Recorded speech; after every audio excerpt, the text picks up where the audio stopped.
J'aimerais revivre les débuts de mon cabinet d'avocat.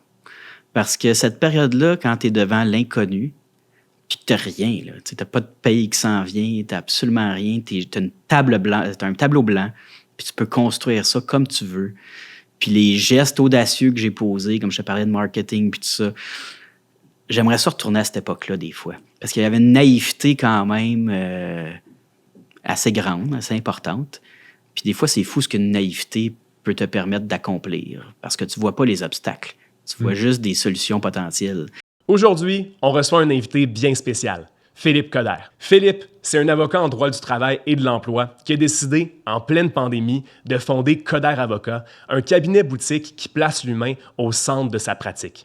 Il voulait un cabinet qui lui ressemble, accessible, moderne et fondé sur la confiance. Mission accomplie. Philippe est rapidement devenu un ami, un mentor et un partenaire dans Legal Census. Donc, 100 mètres, c'est un peu son podcast aussi. Il est membre du conseil d'administration de l'entreprise et est aussi l'un de nos investisseurs. Son soutien et sa vision sont deux des raisons qui font en sorte qu'aujourd'hui, on peut viser les plus hauts sommets. Philanthrope engagé, il siège au conseil d'administration de la Fondation et de gestion Choquette-Legault, est vice-président de Philanthropie Outaouais et travaille activement à redonner à sa communauté. Alors aujourd'hui, on va parler de droit, entrepreneuriat, philanthropie et surtout du côté humain de la profession. Bienvenue, Philippe.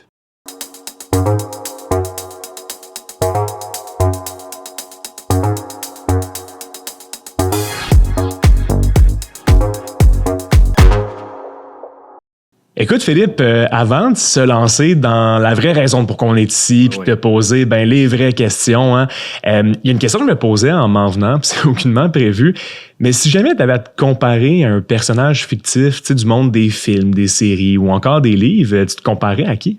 Là, tu tombes dans mes cordes parce que j'écoute beaucoup trop de films dans la vie. Écoute, vite de même, puis il y en a qui vont dire il s'auto-flagelle, mais je te dirais Forrest Gump. Forrest Gump?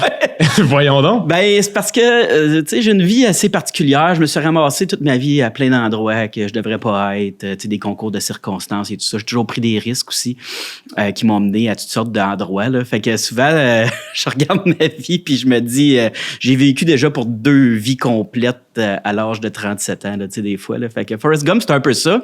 J'espère avoir des aptitudes intellectuelles un peu plus supérieures à lui. Mais autrement, ça serait le personnage qui me viendrait en tête. Hey, c'est tellement cool. Cours-tu autant que lui? Non, malheureusement, faudrait. Faudrait. Si on ferait le podcast, si on l'avait fait il y a 5 ans, j'aurais pas la même shape. Il faudrait que je me mette à courir un peu plus. Hey, je suis tellement pas un coureur. Moi, je te comprends tellement. Là, ça serait ma phobie de courir autant que lui. Ah non, je comprends, effectivement. Mais écoute, pour mettre en contexte, pourquoi je pensais à la question, c'est parce que, je le sais que tu es un gros fan de sport, de statistiques et tout ça, comme moi. Puis même que la première fois, deuxième fois qu'on s'est rencontrés, écoute, c'est un lundi soir, on a fermé le restaurant, là, quasiment jusqu'à 1h du matin, mais on a parlé de statistiques de sport, tellement longtemps, puis on s'est vraiment retrouvés, on s'est rejoints là-dedans, là, c'est un point qu'on partage, qu'on a en commun.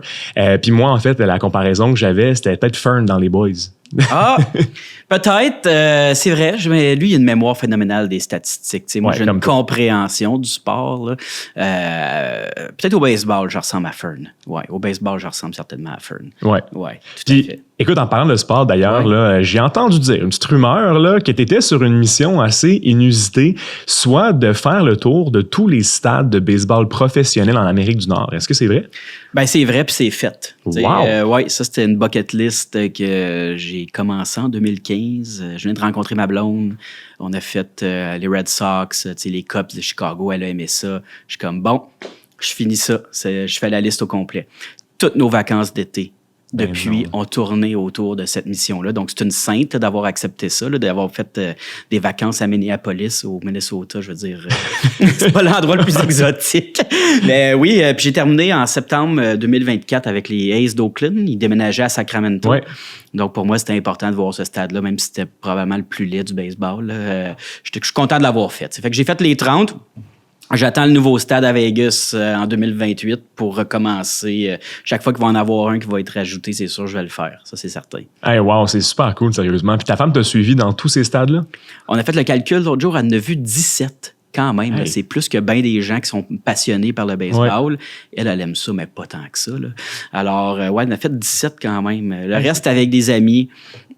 Souvent, ce que je réalisais quand je voulais pas y aller tout seul, fallait que je joigne la NFL à l'offre. Ouais. Alors, souvent, dans les dernières années, on a fait des gros voyages de 6, 7, 8 personnes. J'organisais ça. Il y avait la game de baseball, mais il y avait aussi la game de la NFL le dimanche. C'est comme ça que je me ramassais avec 7, 8 invités. Sinon, il fallait que je les fasse tout seul. J'ai fait 2 voyages tout seul de 4 stades chaque, parce que personne ne voulait aller dans ces villes-là. Ben oui, non, je comprends tellement. Puis pour me convaincre, il aurait aussi fallu que je pense mettre une game de hockey ou de football. Ouais, exact, c'est exact. certain. Hey, non, mais c'est très cool. Puis d'ailleurs, tu sais, de faire ça aussi, sans dire si jeune, mais tu sais, en quelques étés quand même, t'as commencé il y a quoi, 9 ans de ça? Là? 2015, fait que je l'ai calculé l'autre jour, ça m'a pris 6 ans parce qu'il y a eu 3 années de pandémie que je suis pas sorti du pays. Là. Fait que disons, 2015 à 2024, moins 3 ans. Fait qu'à peu près 6 ans. J'avais déjà 2 stades de fait quand j'ai commencé. Là. Ouais, mais 2 sur quoi, une trentaine, ouais, c'est ça, exactement. Fait que c'est quand même pas tant que ça. Exact. Écoute, t'as eu un parcours qui t'a permis, mais comme tu le dis avec Forrest Gump, là, de porter de multiples chapeaux. Mm-hmm. Peux-tu m'en dire un peu plus à travers Coder Avocat, ton parcours aussi scolaire, puis également ce qui t'a emmené à être avocat et membre de l'équipe chez Choquette Legault? Ça ressemble à quoi? Mon parcours général, il y a comme 3 tranches de vie, si on veut. Là. Il y a la période un peu plus jeune, là, fin primaire, début secondaire. J'étais quelqu'un de très anxieux, très gêné. J'avais de la misère à sortir de la maison là, pour m'acheter une pinte de lait, tellement je faisais de l'anxiété. Et ensuite, il y a eu la phase, disons, secondaire 3 jusqu'à 30 ans, là, où c'est vraiment l'épanouissement total. Puis c'est là qu'un peu j'ai décidé que j'allais être avocat dans la vie. C'est une période où je prenais beaucoup de risques aussi dans la vie. J'avais une bucket list de sport extrême. Je les ai toutes faites. Fait que bref, cette période-là a été très propice pour moi dans mon développement personnel. Je suis comme sorti de ma coquille. Puis cette éclosion-là marchait un peu avec les études que j'allais entrevoir en droit et la pratique par la suite. Au niveau plus professionnel, je commençais par la suite dans des cabinets privés, comme bien des jeunes. J'ai fait ça 7 ans de temps. La première année, j'ai fait du droit du travail, mais aussi du droit civil. J'ai touché à peu près à tout. Et par la suite, j'ai ouvert mon cabinet 2020, pendant la pandémie. Il vient un temps, je pense, comme professionnel, où tu réalises que tu es prêt à voler de tes propres ailes, surtout quand tu as un esprit entrepreneurial. Surtout dans cette période-là où j'étais en pleine éclosion, puis je me disais, let's go, là, je prends des risques, puis je me fous un peu des conséquences. Et par la suite, la période de 30 ans et suivant, ça, c'est la vie de famille qui arrive. Je deviens papa. C'est une période un peu plus stable et peut-être ça s'inscrit un peu avec où je suis rendu avec Choquette Legault. Donc, pour ceux qui ne le savent pas, là, donc mon cabinet Coder Avocat existe toujours, mais c'est pas mal plus un sideline maintenant. Je suis VP des affaires légales du groupe Choquette Legault, qui est un bureau familial. Pour ceux qui ne savent pas c'est quoi un bureau familial, c'est un bureau qui gère plusieurs entités appartenant à une même famille, des entités d'investissement, des entités pour de l'immobilier, pour des startups. Aussi, on a une fondation privée qui est plus connue, là, la fondation Choquette Legault. Donc, je me suis joint officiellement au groupe à temps plein depuis juillet 2024.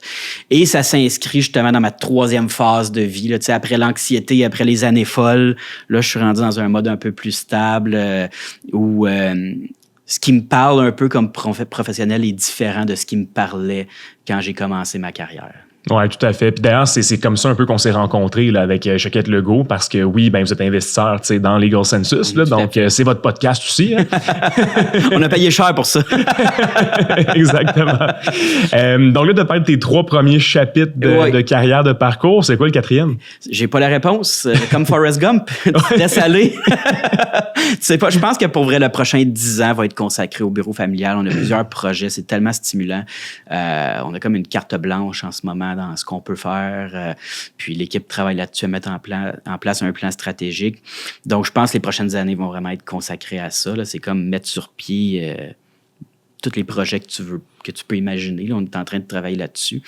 Par la suite, par contre, les années suivantes, God knows, je dis jamais non à des opportunités. Je suis assez opportuniste, mais je me vois pas quitter le bureau familial à court terme ni à moyen terme. Là. Je pense que c'est une mission de famille qu'on s'est donnée de vraiment triper ensemble là, avec ce projet-là. Là. Non, ouais, c'est trippant. C'est tellement une belle équipe également. Là, tout le monde est tellement agréable. Puis ça paraît que c'est une famille aussi. Là, ben, tout à fait. Puis là, les employés, c'est important temps, les employés qu'on a, c'est des all-stars. Là, tout le monde est plus intelligent que moi au bureau. Puis c'est ce qu'on aime. Là, on embauche des gens hyper compétents. Fait que c'est stimulant. T'as tout du monde qui ont beaucoup de détermination, qui t'amènent des idées nouvelles. Vraiment, on est en pleine expansion actuellement, puis c'est le fun. Ah, super. Puis bon, je te lance peut-être 2 idées là, pour le 4e chapitre. Là. Soit aller faire le tour des stades de baseball en Asie, parce que c'est bien fort le baseball au Japon. Je suis allé voir une game au Japon. Ouais. J'ai peut-être juste fait 2-3 stades en Amérique du Nord, mais j'en ai fait un en Asie. Puis l'ambiance, c'est comme une game de soccer. C'est fou. Là. Mais bon, peut-être ça, ou encore, pourquoi pas être agent de joueur, voire avocat dans le monde du baseball. Ah, peut-être, mais ça, mon chien est mort. Tu sais, si c'était à refaire, je pense que ça serait ça ma vocation. Oui. Si je pouvais redessiner mon passé, tu sais, j'aurais peut-être fait des efforts de développement dans ce niveau-là. Là, rendu à mon âge, j'ai mon fils, puis je triple dans ce que je fais actuellement. J'ai de la misère à le voir. En termes de bucket list, par exemple, je te rassure, c'est sûr qu'il va en avoir. Moi, je suis un gars de liste. J'ai déjà 2 bucket lists de terminer, là, mais celle de sport extrême, celle des stades de baseball. C'est sûr qu'il va en avoir une là, qui va s'en venir. Là. Moi, je fonctionne avec des listes puis je les atteins très rapidement. Là, je suis pas capable d'attendre 20 ans pour compléter un projet. Là. Ouais, moi, je suis dû m'en faire une nouvelle parce que je regardais ça, j'en ai fait une en secondaire 5. Ouais. Puis je l'ai fini. Puis c'était comme pour genre 20 ans. Fait que là, je suis dû aussi pour une nouvelle. Mais c'est quoi ta bucket list de la première, ben, c'était juste, faudrait que je la retrouve. Là, c'est un document Word avec toutes tes activités hyper extrêmes que tu peux faire. Là. Puis honnêtement, la seule chose qui me reste là-dessus, c'est un peu stupide, mais c'est de faire face à un ouragan catégorie 5. Ben, tu sais, il y avait là-dessus, par exemple, marcher sur un volcan en éruption, ben, je l'ai fait. Aller nager avec des requins blancs, des requins tigres, je l'ai fait. Faire des sauts en bungee de plus de 700 pieds de haut dans les airs, faire les plus grosses rapides de rafting au monde. J'ai tout fait ça, tu sais. Il y avait une liste, il faudrait que je la retrouve, là, mais pas mal complète. Il doit rester 2-3 éléments un peu irréalistes qui n'ont pas été accomplis, là. Ben, je sais pas. C'était moi puis des amis, on s'est fait ça à l'époque, une liste, puis on l'a vraiment suivi à la lettre, là, comme si on avait un plan d'affaires. Là. À chaque été, on partait accomplir des items de cette liste-là. Hey, wow. Honnêtement, où tu me perds, c'est le saut en bungee, je le ferais pas. Malgré que j'ai fait du paraplane / parachute, là, mais c'était du peer pressure solide de mes amis, par contre. Là, mais je ne comprends tellement pas l'ouragan catégorie 5. Ça me tente. Je suis passionné de météo depuis que je suis jeune. Je sais pas, je suis fasciné par les phénomènes là, naturels intenses. Puis ça, ben, je l'ai pas fait. T'sais. Je me suis jamais pris un billet d'avion pour dire on va aller à telle place parce qu'il y a un ouragan qui arrive. Là. Ça, je l'ai pas fait. Fait que toi, les films là, de Storm Chasers là, dans leur gros pick-up et qui, qui se figent dans le sol, là, c'est ça que tu voudrais faire. Ben, je voulais faire ça. Je voulais participer. Il y a une Tornado Alley aux États-Unis. Mais il y a des gens qui peuvent qui amènent des touristes finalement avec eux, des experts. Mais c'était tellement dispendieux. Puis t'as pas de garantie qu'il y a des tornades non plus. Là, fait que je l'avais pas payé à l'époque. Là, fait que c'est comme un rêve que je laisse en suspens. C'est drôle comment tu me surprends à chaque fois qu'on se voit. C'est même pas pour le podcast que je dis ça, c'est vrai. Je ne savais pas ça de toi. C'est OK. All right. Écoute, on va parler de Coderre Avocat tantôt, bien évidemment de ton rôle chez Rhett Legault, puis ta vision du droit en général. Mais avant ça, je voudrais qu'on fasse un petit recul en arrière pour parler de Philippe Coderre, l'étudiant en droit. Ce qui t'a amené à choisir le droit, t'étais comment comme étudiant, mais aussi comment tu trouves le barreau concrètement. Donc, en fait, qu'est-ce qui t'a poussé à te lancer en droit? Qu'est-ce qui t'a donné le goût d'être avocat? Bien, comme je te disais, j'étais dans ma phase d'émancipation, là, après avoir eu de l'anxiété, de la gêne dans la jeunesse. Fait que je pense que j'avais un besoin de m'exprimer à l'époque un peu plus. Après des années à être enfermé, là, tu t'épanouis. Fait que je me rappelle au cégep, il y avait un cours de sciences politiques où c'était des débats. C'était seulement des débats, le cours. Puis à l'époque, je te rappelle, on était proche des attentats du 11 septembre. Donc, il y avait des débats assez houleux dans la classe là, sur la géopolitique mondiale. Et cette idée-là d'être capable de structurer un argument, de convaincre quelqu'un, d'être bien renseigné avant de formuler un argument, on dirait que ça me parlait beaucoup à l'époque. J'étais pas nécessairement décidé que j'allais être avocat. Donc, je me suis inscrit en droit dans cette foulée-là d'émancipation, puis de goût de m'exprimer, puis d'apprendre toutes sortes de connaissances larges.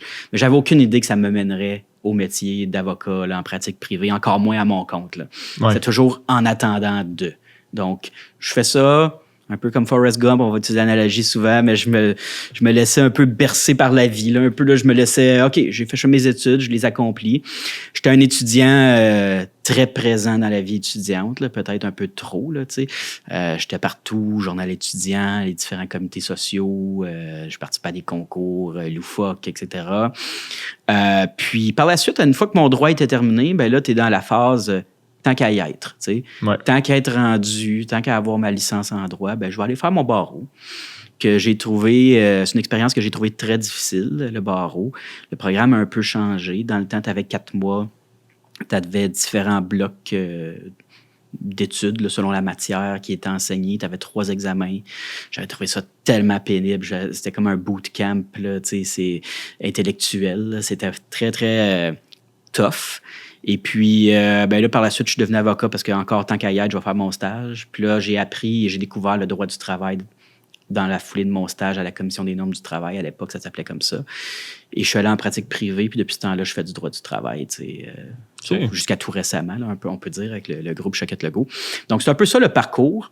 Fait comment j'étais comme étudiant, ben comme je te disais, j'étais un étudiant qui était semi-présent, donc très présent dans le côté social, pas présent dans tous les cours. Je sélectionnais les professeurs qui m'interpellaient.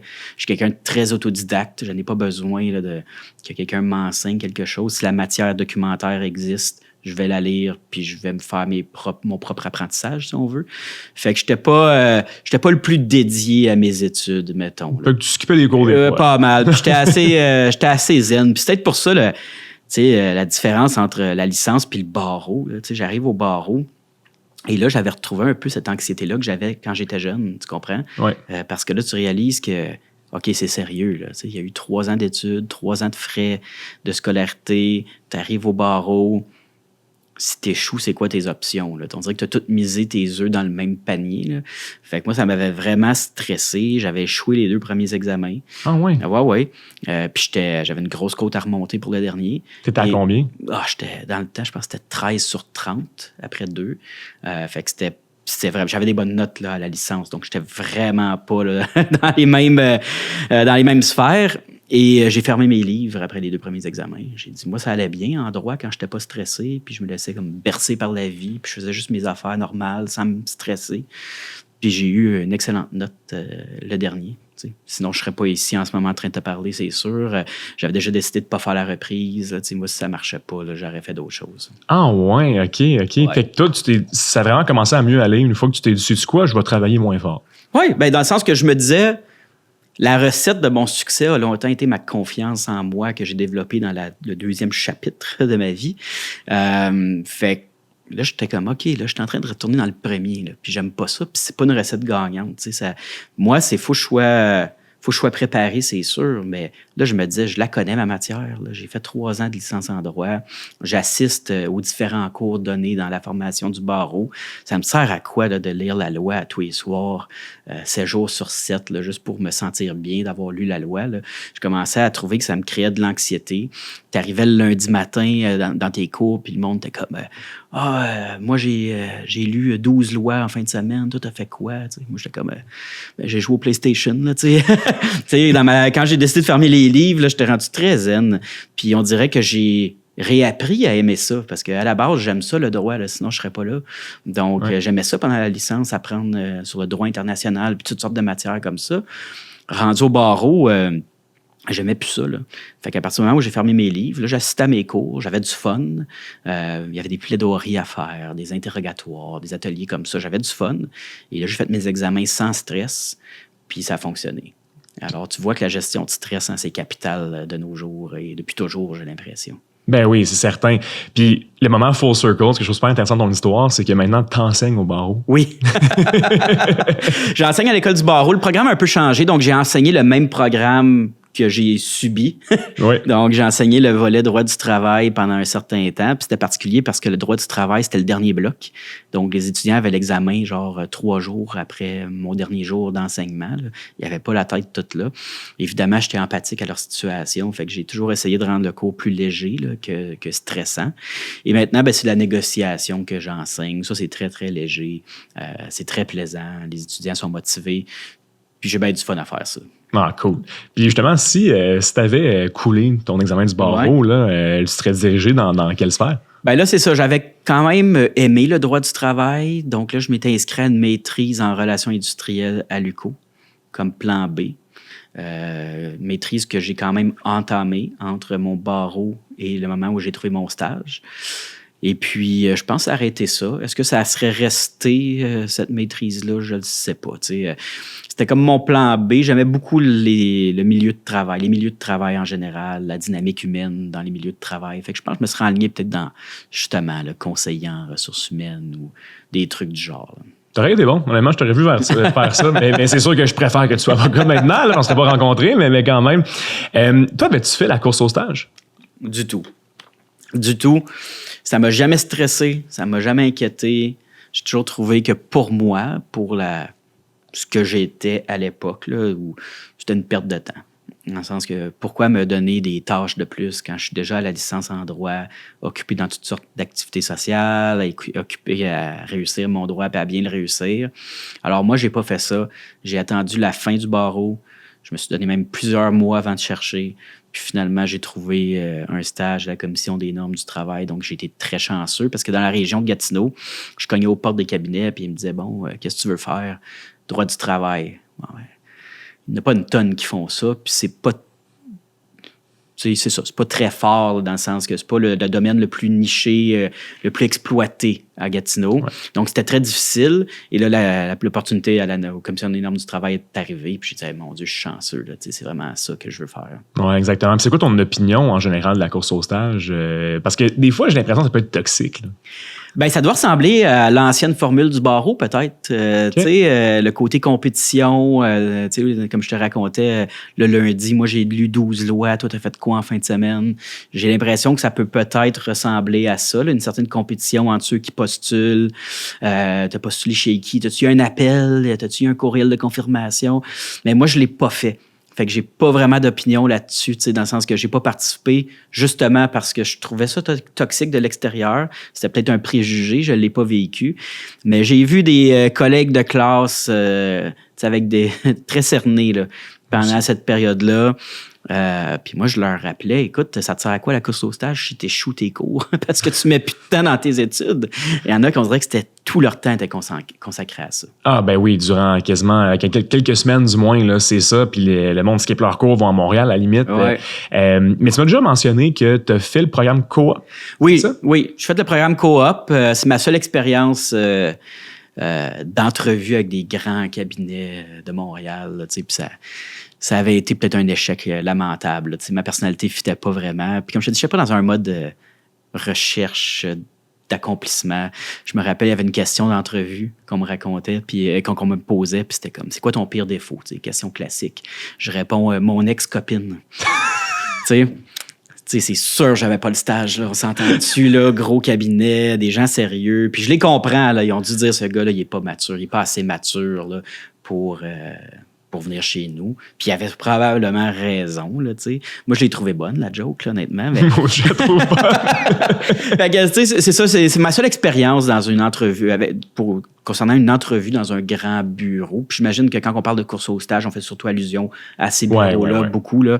Alors, tu sais, je pense pas que j'aurais cadré là-dedans. De toute façon, j'étais pas prêt à faire ça. J'étais dans ma phase émancipation, puis arrêtons de me mettre de me forcer à faire des choses, là. Tu sais, j'étais pas là du tout. Mais là, je veux revenir par contre à ta petite blague, là, qui est de mauvais goût. C'est quoi la réaction des avocats qui te passent en entrevue? À peine un sourire, là. Ah ouais. Ouais, c'était... Tu sais, ils ont fait un sourire sympathique, mais tu sais, ils ont pas ri, là. Tu sais, les autres, c'était... Sourire sympathique, puis un petit... Non. Exact. Ben, je les comprends. Tu sais, ils cherchent des gens sérieux, des étudiants motivés. Moi, clairement, que ça paraissait que je prenais pas ça au sérieux avec cette blague-là. Là. Donc, j'imagine que c'est pour ça que il était comme, OK, c'est quoi cette bébite-là que j'ai devant moi, là, tu sais. Ouais, définitivement. C'est drôle parce qu'aujourd'hui, c'est ironique parce que dans mon rôle de Choquette Legault, on fait affaire avec les plus grands bureaux du Québec. Donc, c'est moi le client maintenant de ces gens-là. C'est assez ironique. Comment la vie, des fois, ça fait un tournant à 360 degrés. Ah ouais, non, définitivement. Puis, à travers tout ça, tu dirais que c'est quoi ta plus grande fierté professionnelle? D'avoir ouvert mon cabinet. Ouais. Définitivement, là... tout le monde qui a le guts ou qui a la fibre entrepreneuriale ou qui ont soif de liberté, je vous encourage à au moins rêver à cette opportunité-là puis ensuite la mettre en pratique. Peut-être pas au début. Moi, j'apprécie les 7 années que j'ai faites en cabinet privé pour recevoir la formation nécessaire pour bien se lancer. Mais c'est sûr que c'est une fierté, surtout de partir en 2020, en pleine pandémie. Puis moi, j'ai pas été un avocat là, déloyal. Je suis pas parti avec des clients. Je suis parti à mon compte, puis that's it. Puis ma stratégie d'affaires, que je suis très fier, ma stratégie marketing, j'ai investi des milliers de dollars dans mon cabinet pour avoir l'air plus gros que ce que c'était réellement. Puis ça a payé. Là, j'ai eu des clients internationaux, des gens de Montréal qui appelaient. Je sais que j'étais assez connu au tribunal administratif du travail, également dans la sphère du droit du travail. Fait que je suis très fier d'avoir fait ça comme... Peut-être pas c'est plus le volet entrepreneurial, ma fierté, à ce niveau-là. Ouais, puis ça, d'ailleurs, c'est ça qu'on va aborder là, après notre segment plus ludique là, qui interrompt toujours nos 2 segments de podcast. Comment tu fais à travers tout ça dans le 3e chapitre de ta carrière là, pour garder un équilibre entre ta vie personnelle puis professionnelle? Ben, en fait, pas juste dans cette phase-là de ta vie, mais aussi dans le passé, te considères-tu comme quelqu'un d'équilibré? Oui, équilibré quand je suis dans... Oui, très équilibré dans le sens que ma gestion de stress est optimale. Moi, je suis pas quelqu'un qui va flancher sous pression. Fait que ça m'aide. Ma gestion de temps aussi, mais il y a un prix à payer pour ça. Puis le prix à payer que je paye depuis peut-être 2-3 ans, c'est l'absence de sommeil. Alors là-dessus, je suis pas équilibré du tout. Je ne dors pas assez. Parce que là, ma tête est compartimentée à mon cabinet d'avocat, qui, même si les activités ralentissent parce que j'ai moins de temps, j'ai encore des clients. Fait que là, c'est une façon de réfléchir différente. Mon rôle dans Choquette Legault qui est complètement différent. Ensuite, j'enseigne à l'école du barreau. J'ai fait de la radio pendant, je pense, c'était 7 ans ou 6 ans, quelque chose comme ça, toutes les semaines. Fait que ça me demande de la préparation aussi. Puis là, j'ai un petit garçon. Fait que passer du temps avec la famille, voyager parce qu'on est des voyageurs. Tout ça, j'ai réussi à ficeler ça, mais c'est assez fragile, je te dirais. Okay. Puis je pense que la glue, là, la colle autour de ça, c'est que je dors pas assez parce que j'en profite. Là, je profite de chaque journée jusqu'à la dernière minute pour faire tout ce que j'ai envie de faire. Ouais. Puis tu dors combien d'heures par nuit en moyenne? 5 heures. Ah ouais, hein? Ouais. Je me couche à 1h du matin à tous les soirs. Ouais, moi aussi, mais généralement... Oh my God. Okay. Moi, je pensais que je dormais pas beaucoup, là, 6h30, moi, en moyenne, là, mais je suis en pleine croissance. Moi. Ben ouais, toi, t'es correct. T'as le temps d'apprendre. Ça, c'est la seule chose, tu sais, même dans ma vie, plus la deuxième phase, là, je dormais plus, imagine-toi, que maintenant, ma phase plus stable. Là, ouais. J'ai jamais eu aussi peu de sommeil que ça. Fait que j'essaie d'y remédier, mais c'est parce que j'ai tellement de passion. En même temps, tu parlais comment tu conjugues tout. Ben, tu sais, une année, il y a une limite d'heures dans une journée. Fait qu'on dirait que j'essaie de maximiser chaque journée. Oui, à son définitivement. Ouais. Est-ce que tu dirais que le domaine, la sphère du droit, la sphère juridique en général peut parfois nous porter à développer des mauvaises habitudes ou être toxique en général ou non? Oui, définitivement. Mais ça dépend quelle forme puis dans quel contexte tu pratiques. Okay. Ce que j'appelle un peu la jungle, là, c'est la pratique privée littéralement en litige. Je pense que les gens, pas tous, mais il y en a beaucoup qui vont avoir des béquilles pour les aider à passer à travers ce côté-là très stressant du droit. Il y en a que ça va être l'alcool. Là. Moi, je suis chanceux, j'ai pas ce problème-là. Moi, c'est l'absence de sommeil. Il y en a que ça va être l'alcool. Il y en a que ça va être la cigarette. Il y en a que ça va être tout. Il y en a que ça va être tout. Fait que, tu sais, vraiment, je pense que oui, ça peut être propice à ça. Un truc qu'on m'a donné que j'ai jamais appliqué, mais je sais que ça fonctionne, c'est quand tu t'entraînes puis tu prends soin de toi physiquement puis mentalement. Ça, je pense que ça peut aider. Mais c'est stressant, il ne faut pas se leurrer. Je sais pas si t'écoutes-tu Survivor Québec, toi? Non. Non, moi, je suis un fan fini. Ouais. Je suis un fan fini de ça, puis je compare le milieu du droit à ça. Là, Survivor, là, le concept, là, je sais pas si tu connais ça, mais c'est des gens qui sont placés sur des îles désertes. Ils n'ont rien, il faut qu'ils survivent. Puis après ça, les 2 îles désertes, les 2 clans s'affrontent. Il y a des défis physiques et psychologiques auxquels ils sont confrontés. Puis la tribu perdante doit éliminer quelqu'un. Donc, pour ne pas être éliminé, tu dois vendre ta salade, puis tu dois faire usage de stratégie, puis être capable de montrer que la tribu a encore besoin de toi. Ben, le droit, c'est à peu près la même affaire là. En pratique privée, surtout quand tu es travailleur autonome, là, tu dois survivre, survivre dans ton environnement, survivre avec les délais qui te sont imposés par les tribunaux, par les dossiers. Tu as une pile de dossiers, il faut que tu saches prioriser. Tu n'as pas les mêmes outils que les grands cabinets privés, fait que tu dois trouver peut-être des outils d'intelligence artificielle, justement, des outils pour t'aider parce que sinon, tu ne survivras pas. Là. C'est difficile, c'est intense, les heures sont longues. Tu as le côté challenge qui sont tes dossiers en soi, puis ça, pour les jeunes qui nous écoutent, c'est le bout le plus trippant de la pratique du droit. Là. Chaque dossier a sa solution. C'est comme un puzzle, un dossier. Là. Ouais. Fait que faut que tu trouves la solution. Puis la solution, ce qui est particulier, c'est que c'est souvent le juge, lui seul, qui la connaît, mais elle ne connaît pas encore parce qu'il ne nous a pas entendus. Donc, tu as un contrôle sur comment présenter ton dossier, puis essayer de convaincre le juge que ta solution est la bonne. Puis évidemment, le côté social du jeu Survivor, ben là, tu l'as en droit. Là. Le droit, c'est un trip de communication. Il faut que tu aimes communiquer. Tu parles avec des adjoints, tu parles avec des clients, tu parles avec des employés, tu parles avec des tribunaux. Tu dois adapter ton langage et ta façon de livrer un message sur la personnalité de ton interlocuteur, tu dois convaincre, puis tu dois aussi avoir un côté social en affaires, parce que si t'es pas capable de sortir de ta coquille puis rencontrer du monde, ben évidemment, un jour, t'auras jamais d'entreprise, là, ça c'est certain. Là. Alors, je trouve qu'il y a un parallèle à faire entre Survivor et le milieu du droit, surtout en pratique privée et en litige. D'ailleurs, en parlant de Survivor, je trouve ça drôle que tu en parles parce que je sais que dans une de tes émissions de radio là, que tu animais, tu as parlé du cas d'une enseignante. Une enseignante au Québec qui a participé à Survivor et que son employeur lui a dit non, tu peux pas, tu n'as pas le droit, s'est fait renvoyer. Fait que c'est un beau cas de droit du travail, justement. Peux-tu en dire un peu plus là-dessus? Oui, c'était particulier comme histoire. Donc, je pense que c'est une enseignante très appréciée dans son école. Elle a participé à Survivor, c'était son rêve de vie. Elle a demandé un congé sans solde de 2 mois. Ils lui ont dit non, tu peux pas laisser ta classe comme ça. Elle s'était trouvée une remplaçante elle-même, là, une prof connue de l'école. Ils ont refusé. Elle est allée pareil. Ils ont dit tu vas avoir peut-être des sanctions, sans dire c'est quoi. Finalement, elle revient. Il y a congédie. Puis là, ça a fait un tollé. Là, elle a dit, voyons, on est en pénurie d'enseignants, puis on me congédie pour aller à Survivor, alors que je pourrais utiliser l'émission dans le contexte de mon cours aussi pour les élèves. Écoute, tout le monde a trouvé ça quand même ridicule. D'un point de vue droit du travail, ça se tenait comme décision. C'est clairement de l'insubordination. Là. Faites pas ça si vous êtes employé quelque part. Là. Votre boss vous dit non, vous le faites. Ben, il faut vivre avec les conséquences. Mais c'est vrai que d'un point de vue rationalité de la décision, c'était un peu particulier. Fait que je pense qu'ils l'ont réembauché finalement. Ah ouais? Ben, de mémoire, là, j'ai pas suivi le dénouement de l'histoire, là, mais oui, c'est comme ça que c'est très intéressant comme cas.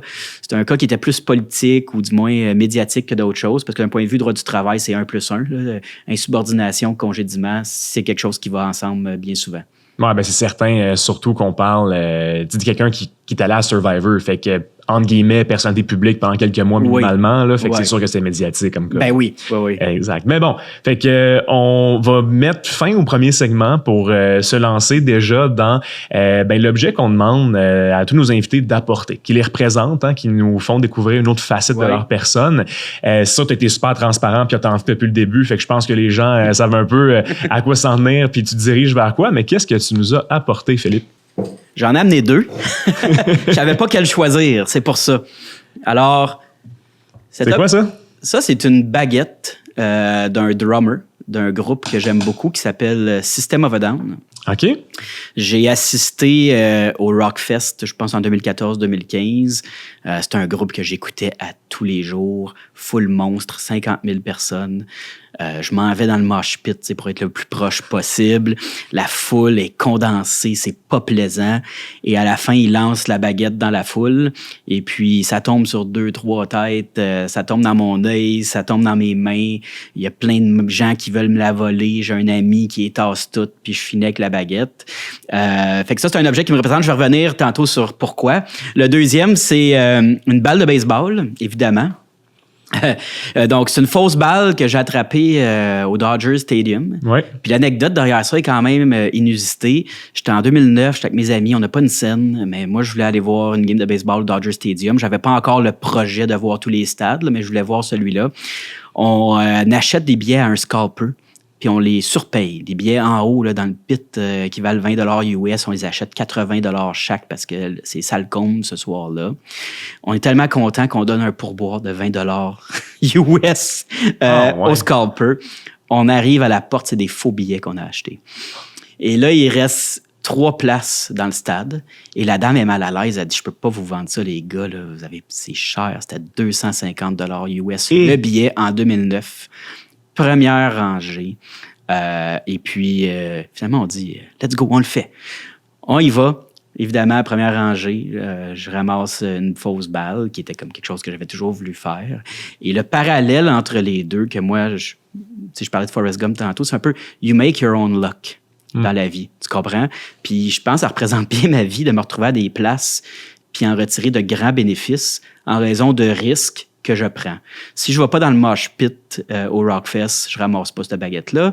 Puis si je fais pas de décision un peu farfelue ou folle de payer 250 $ mon billet, je ramasse pas cette balle-là. Puis ça, c'est un parallèle très bon que tu peux appliquer dans ton domaine professionnel. Si tu fais rien, la chance ou les chances que quelque chose d'exceptionnel t'arrive vont être moindres que si tu provoques des occasions. Il y a un gros facteur chance dans la vie qui est peut-être même plus important que le facteur préparation, mais donne-toi au moins le droit de prendre des risques, puis il y a des choses comme ça qui vont peut-être arriver. Alors moi, c'est 2 objets là, que je garde jalousement chez nous. Là. Écoute, j'en ai quelques-uns objets de même là, que j'ai été chanceux d'avoir. Là. Et puis, voilà. C'est trippant. Écoute, attrape-la donc. Là. All right, ça va faire une bonne image, ça. Écoute, une couple de questions que je troubleshoot. Oui. Vraiment, je veux juste un terme ou une petite phrase pour répondre. Une erreur que j'ai faite au début de ma carrière que je ne referai jamais. Je te dirais que celle qui me vient en tête, c'est qu'à certains moments, au début de ma carrière, j'essayais de jouer un personnage. Le fait de ne pas être authentique, des fois, ça peut être démasqué. Puis on dirait que dans l'univers d'avocat, moi, je me suis senti intimidé puis imposteur longtemps. Donc, on dirait que j'essaie de me monter un personnage que j'étais pas. Là. Je pense que ça, c'est une erreur majeure parce que les gens vont le voir à travers toi que tu n'as pas vraiment été... finalement, que tu n'es pas toi-même. Puis je vais en donner une deuxième, là, même si tu dis des petites réponses. Mais la deuxième aussi, c'est suite à la naissance de mon fils, j'ai pas été assez présent. Ça, c'est clair. Là.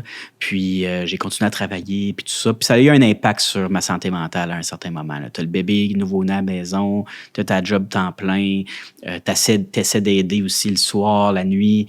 Ça, c'est quelque chose que je ne referais plus. Sacrifier la famille pour la job, je ferais plus jamais ça. Oui, non, je te comprends. Le moment le plus improbable de ma carrière a été quand?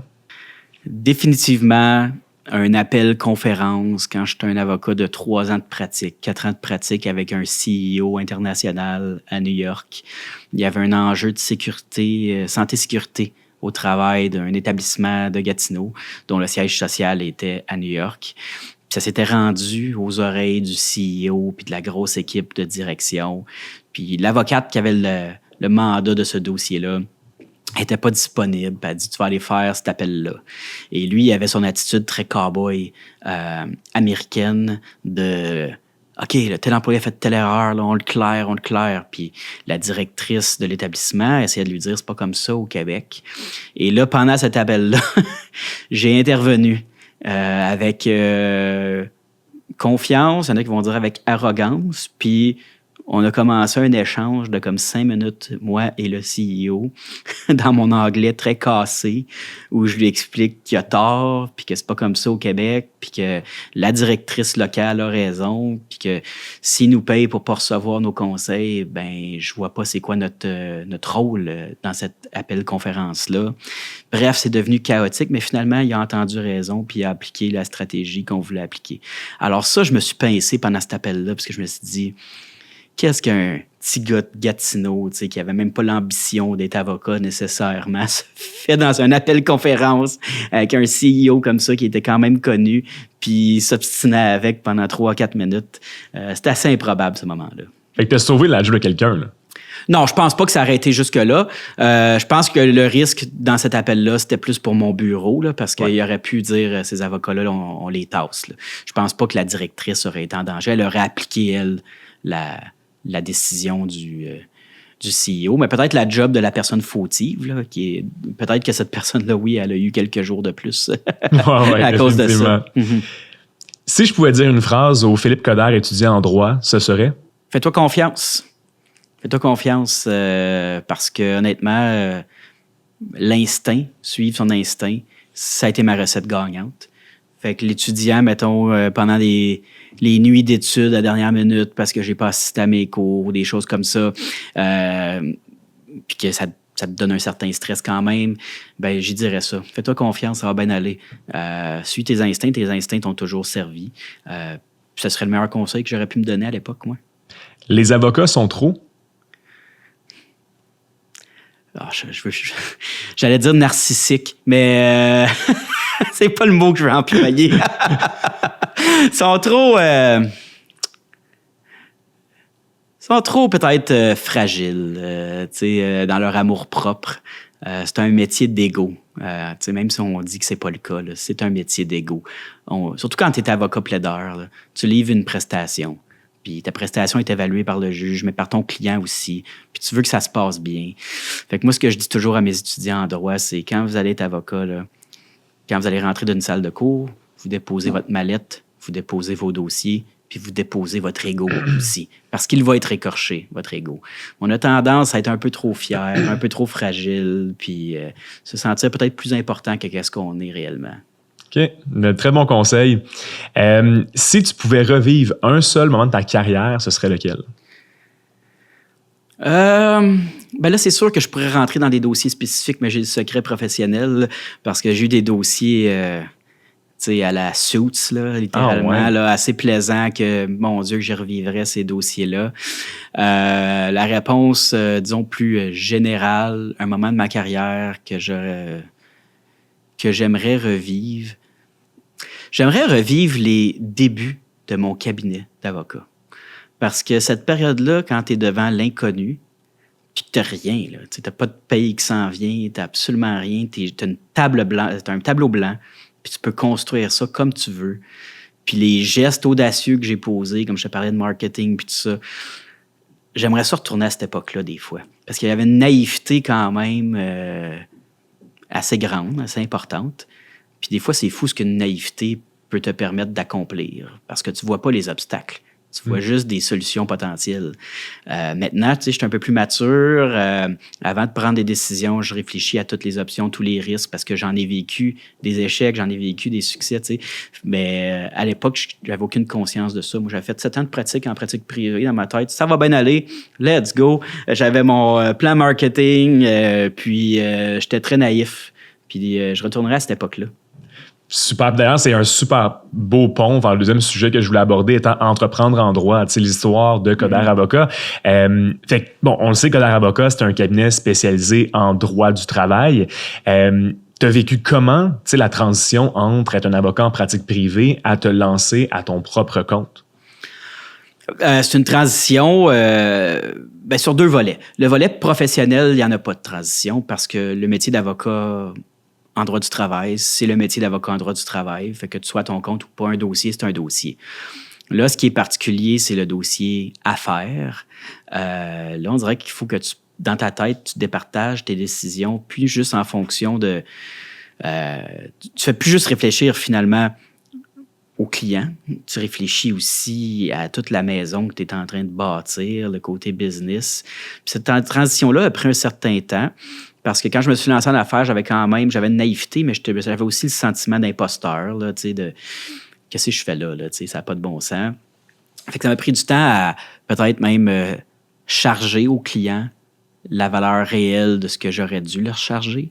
Je calcule que dans la première année et demie, j'ai perdu vraiment des dizaines de milliers de dollars là, par rapport à ce que j'aurais pu vendre.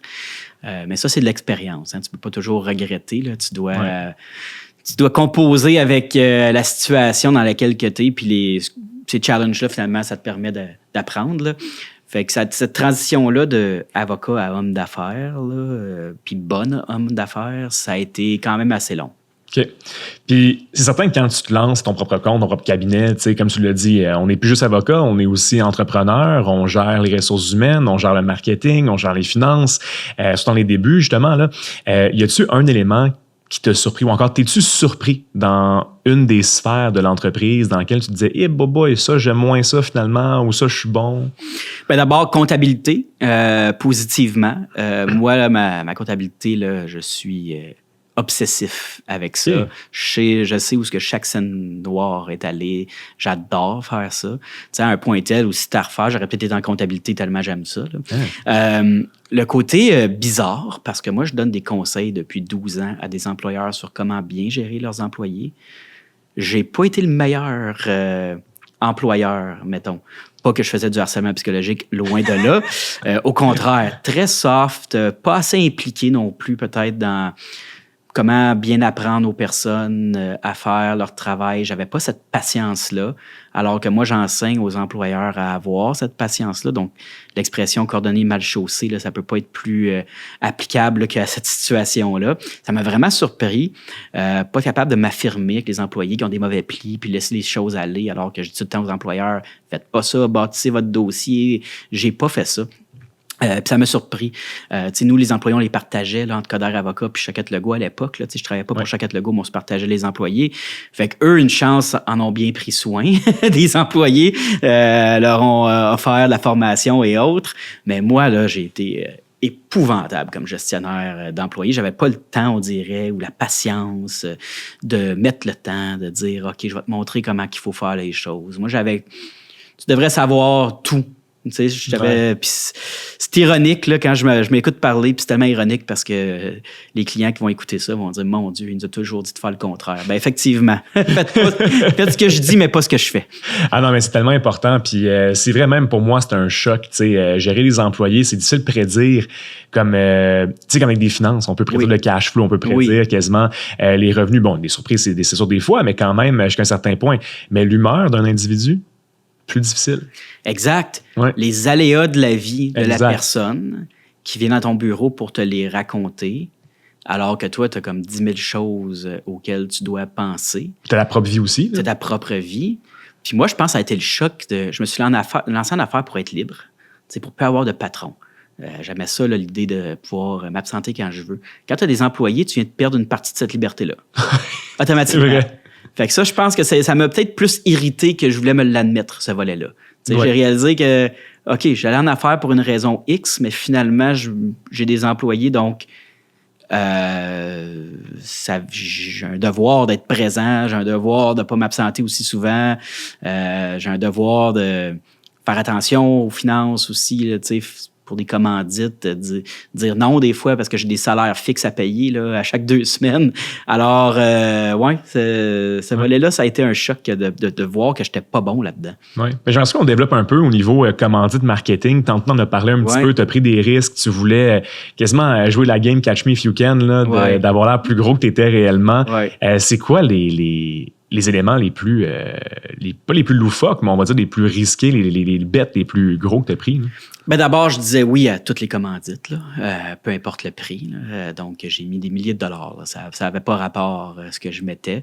Fait qu'à un moment donné, j'étais partout. J'avais même, quand tu vas dans un aréna de hockey, il y a des bandes, puis il y a des commandites là, sur les bandes. Ben moi, j'avais mon logo là, à l'arrière du filet des Olympiques de Gatineau. Donc, quand tu écoutais RDS, tu voyais Coderre Avocat souvent. Ça, c'est pas donné, là, cette commandite-là. Puis ça n'a pas rapport à faire ça quand tu es un travailleur à ton compte qui vient de démarrer ton cabinet. Là. Ça n'a pas rapport. La radio, tu sais, la radio veut pas... c'est un investissement, tu sais, parce que tu payes pour ces chroniques-là, parce que ça te donne de la visibilité. Donc, encore une fois, là, faire de la radio aussi longtemps, à chaque semaine, j'avais l'air tellement partout que les gens, je pense, n'avaient pas le choix de réfléchir à mon cabinet quand il y avait un enjeu de droit du travail. Ensuite, Chambre de commerce de Gatineau. Il y a le gala Excelor. D'ailleurs, tu as remporté un prix Excelor. Tu as vu combien il y avait de gens dans ce gala-là. 1000 à peu près? 1000. Ben, moi, j'ai commandité un prix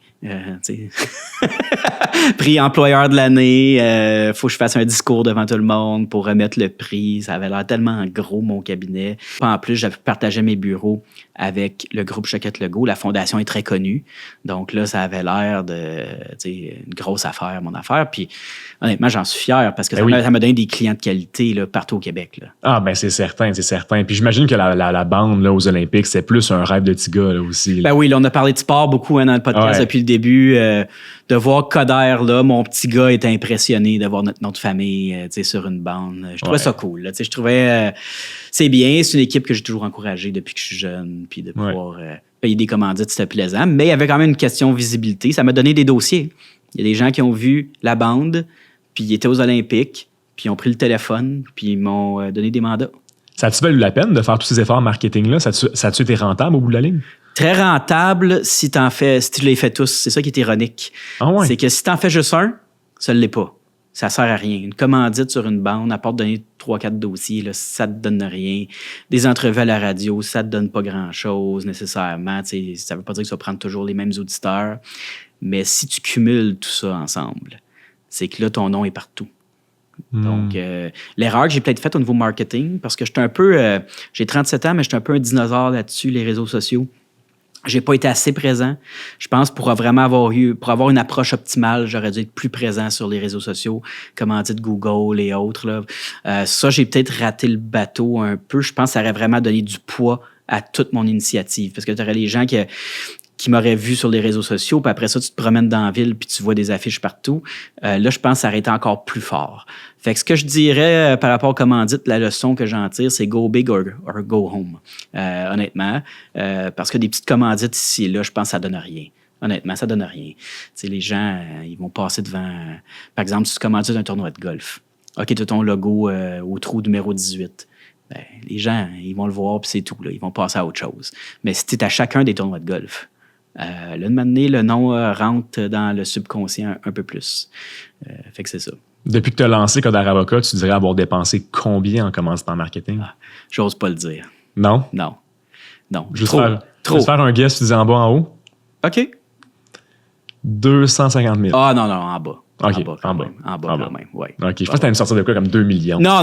Ben, probablement, j'aurais pas eu les revenus là, pour payer ça non plus. Là, c'est juste que mon salaire a été impacté par ces décisions-là. J'aurais pu faire beaucoup plus d'argent. Un, si j'avais chargé le bon prix dès le début aux clients. Et deux, si j'avais réduit les commandites. Mais est-ce que j'aurais eu des dossiers aussi intéressants? Est-ce que j'aurais eu une période aussi plaisante dans mon cabinet si j'avais pas fait ça? Je sais pas. Je pense pas. Ouais. Il nous reste 3 questions de podcast. Donc, en fait, la première, l'avant-dernière, là, est-ce que tu recommanderais à quelqu'un qui est aux études actuellement ou encore un jeune praticien là, en droit de lancer son propre cabinet? Puis si oui, quand? Oui. Puis quand tu es prêt. C'est ça l'important. Puis soyez honnête avec vous-même. Là. Souvent, on a tendance à se surévaluer dans la vie, là, dire « Ah, je suis prêt, moi. Je suis prêt, je vais lancer mon cabinet. » Prenez le temps d'apprendre de vos mentors que vous allez trouver dans des cabinets ou ça peut être des mentors en affaires ou peu importe. C'est pas une course contre la montre. Là, fait que je dirais, si vous n'avez pas de métier derrière la cravate puis vous lancez votre cabinet, vous allez peut-être avoir du succès, là. Mais je pense que vous allez perdre une bonne occasion de bien vous former. Puis d'offrir, parce qu'ultimement, là, on parle de business depuis tantôt, mais ultimement, c'est le client qui est au centre. Je ne serais pas ici devant toi si je n'avais pas offert des bons conseils aux clients. Puis la raison pour laquelle j'ai offert des bons conseils aux clients, c'est que j'ai quand même eu 7 ans en pratique privée avant de me lancer. Alors, ça sera un conseil que je donnerais aux gens. Mais autrement, la réponse est oui. Lancez-vous en affaires. De grâce...